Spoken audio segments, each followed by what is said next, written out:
Alrighty boys, welcome back to another step-by-step video. Now to get us started here guys, we are going to be starting with a nitrocell clip here, and this the reason why I put the nitrocell clips in is because I want to show ways that you get free kills for my newer players that come into the videos and watch them to try to learn how they can get some more kills, improve their KD, that type of thing.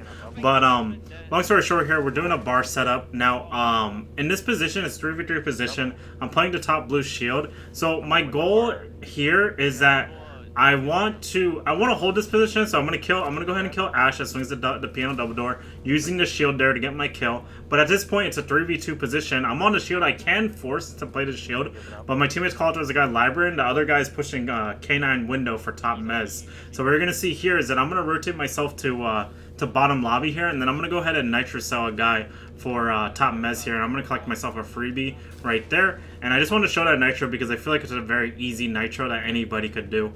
Now, guys, this next clip is going to be kind of a prediction type of clip, like a more game sense heavy type of kill that I'm going to get on this this vigil. But long story short, there is a vigil that is roaming bull side right here, and that's the context for this clip, is that he's roaming bull side. So long story short, I have my drone placed inside of garage on top of the you're gonna see it here, but I have it on top of like the little like scaffolding, I guess is what you can call it. But I'm gonna go ahead and open up the wall here, and then I'm gonna go around this corner here and then start droning.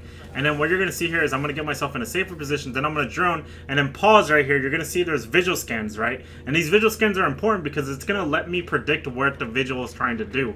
Because if this vigil is over here in party side, he's either looking for a run out or he is gonna be opening up this bottom garage wall and trying to peek for the main breach. And you're going to see he tries to make a hole for the garage, and then I'm going to go ahead and collect my freebie on the vigil right there. Alrighty boys, this next clip is going to be over here on Outback. Now I'm just going to be fast forwarding through the prep time here, so that way you guys can see what I do for my prep. But long story short, I'm just getting mute jammers set up in places that can help our setup. And then my goal, so my plan for this round was to hold this reptile hallway right here and deny this like walk-in for reptile shark or kitchen push, basically was my idea, or reception. It's castled off though right now, but that was gonna be my plan for this specific round. So what my teammates are thinking in this position though is that they're trying to hold for upstairs, so they're like reinforcing dorms. They're going to be playing upstairs top yellow. They're going to play piano. They're going to play bathroom. They're going to try to deny a vert push, basically, is their goal. But what you're going to see here is we're going to have, I believe, 3 people are going to go upstairs. Specifically, my Valkyrie, my Cav, and then my Cade are going to walk upstairs. And what's going to happen is, since I'm holding Reptile, my Castle is going to be all alone holding Sight. And you're going to see here, a Knock is going to jump in bathroom window. Now, the important thing to note here, guys, is that my Castle didn't really call out where exactly the Knock is after dying there, so I didn't want to just force a gunfight immediately to try to get refragged, because there is a very good chance that I'll just die and then they'll have full sight control. So I'm just playing Reptile Hallway here because as long as I'm here, they can't plant. But you're going to see I'm going to catch somebody through holes here that my teammate made for sight for bottom yellow, and I'm going to go ahead and kill him. And then most likely the Knock is going to be playing behind the bomb. She does get shots on me, but I'm going to go ahead and peek around to Reptile because I crossed, and I'm going to go ahead and collect the kill onto Knock right there. And the reason why I'm swinging it like that is because I want to make sure that she can't get, you know what I mean, set up even more. It's just something fast that I can do to try to get the refrag. Now my teammate does get an interrogation upstairs, so we know Fuse is going to be pushing bottom yellow here. Now, I was playing very aggressively here for this window for the Fuse to walk towards my Reptile Hall and try to kill me. However, he doesn't end up doing it. He ends up pushing bottom yellow again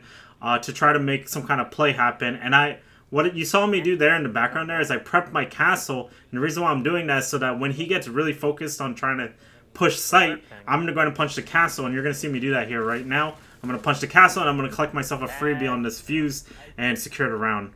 Now, moving on here, we're going to be playing Border. I'm going to be playing Goyo. Now, Goyo is a good option here because his gun is very, very strong. He has the impacts. He has the vector. It's all very, very good for us. But all I'm doing here is I'm prepping my Goyos in the place that I think that they're going to be pushing, basically. Now, I won't lie. I do think my Goyo positions do need a little bit of work on the placements. However, the main reason why I'm running Goyo is because I want to play upstairs. I want to have a good gun, the ACOG, and I want to be able to get gunfights early on. And basically, I want to deny their upstairs push. And on hindsight here, I think what I should have did is I should have put my Goyos upstairs, so that way I could burn time for the revert push and then make it a lot more winnable for my team, and then leave like maybe 1 or 2 Goyos next to the default plant. But long story short here, you guys know me. I've been trying to get a lot more spawn peaks going. So right here they did shoot the, or actually they don't shoot the default cam, but there's nobody coming out of the spawns for me to spawn peek on a run out. So you're gonna see me here. I get detected trying to look for anybody crossing up on the balcony. However, there isn't anyone there. So what I'm gonna do now is that you're gonna see my Ella get a kill, and then he's gonna get traded out by East Stairs. So what I can do here is like in theory, they should know I'm over here. So what I'm doing is I'm just playing time at this point. I want them to get comfortable before I start doing a flank, because as long as if they get comfortable, then when I start going for my flank here, I'm gonna go ahead and get free kills. Because if they don't actively look for me, then I'm gonna be able to collect myself some kills on people who aren't expecting it, basically. Now, long story short, for context here is that there is the Ram that was pushing east. She's in office right now, and she's actually ramming for vert right now. But her ramming gives me a chance to walk up and look for a freebie on her, because she's not going to be able to hear me walking up on her with the rams going off. But long story short, it turns into a 1v2 position. My teammates are calling out Brava's site window, and then there's one guy pushing like bottom metal. Okay, so there was one guy on the site window. So I'm looking for a kill on this site window guy, because basically if I can kill him, then I can isolate this position into a 1v1 position. Like I said, the other guy's bottom metal. We do have castles, so it should take him a little bit before he reaches me. I am going to get the kill right there. And then my teammates are calling out to me that he is like the bottom metal like doorway that leads to main lobby, basically. So what I'm doing here is I have 2 options. Once again, I can force gunfight, or I can try to play time. Now, I think if I don't force a gunfight here, he's going to force a gunfight with me. So I'm going to go ahead and get aggressive here, because my teammates are giving me callouts from the lobby camera. And then I'm going to go ahead and secure a kill and secure that round. Now, that right there is like kind of like, I have 2 positions, or I have 2 ideas of what I can go for, 2 plans in a 1v1 position like that. I choose the swing or be swung method because once again I have the vector, I have that ACOG, I can win that gunfight if I force it. If I got good call, then I can force that gunfight and get myself a freebie.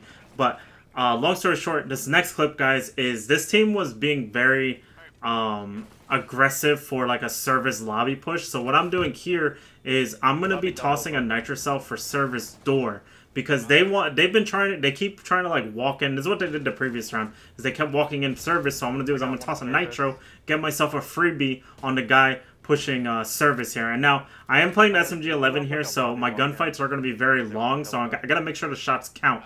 So what I'm trying to do here is I'm trying to deny service. That's my goal. My goal is to deny service, and then also deny bathroom later in the round. But what you're going to see here, there's going to be a guy that's going to be right side service door. But the thing about playing right side service door is it lets someone wide swing them, basically. And that's what I end up doing, is that I wide swing from the right side, because if he's on the right side of his door, he's going to be looking left side of service. So that means I can swing from his off position, like the off side that he's not looking at, and basically collect a free kill on him because he's going to be standing still. Now, like I said, these guys do a heavy service take, okay? So they don't really know what else to do besides just keep contesting service and try to look for kills, try to force gunfights on us. So what I'm going to do here is I'm just trying to get him off of the angle so that way I can hold the angle. Because if I hold the angle like this, he's going to have to peek into me. I'm going to go to get myself a freebie on him, get a headshot, and then I'm just going to speed up the rest of the clip because it's a 5v1 position. Last guy's baiting, and then my teammate kills him, and we secured a round. Now, like I said, guys, I've been trying to include, like, spawn peek counters, spawn peeks, that type of thing. But long story short, I'm going to show you guys this camera that I preset for blue window. And there's going to be a guy trying to spawn peek us. This is how you hard counter somebody spawn peeking this window, is you just peek up from the top warehouse here and collect yourself a freebie. Because he's looking at the bottom portion, so that gives me a way to swing him and get myself a little bit of a freebie right there. So this next clip, it's actually kind of funny. This team that we played against is they were very heavy on like just straight up rushing. I don't know what it was, but they were just straight up rushing and trying to just like force gunfights on us. And what you're going to see here is I'm actually getting audio that there's a bunch of people on my lodge hatch. So my plan was to toss a nitro through the hatch, but to end up dropping hatch. All 5 of them, and I ended up getting 2 on the C4 because I predicted that they were going to try to rush. I didn't think they would 5-man drop or anything like that, but I did predict that they were going to try to like do some kind of weird hatch drop with a blitz. That's why I ended up tossing my nitro like that, because they all stacked up like that to try to drop. Now, ideally, if I was a little bit smarter there and realized what kind of players they were, I would have just tossed a nitro up at the hatch and just killed all of them right there. But long story short, that didn't happen. But anyway, guys, that's going to do it for today's step-by-step video. I do hope you guys enjoyed. Please comment down below any feedback, and make sure to like and subscribe, and I will catch you guys in the next one. Peace!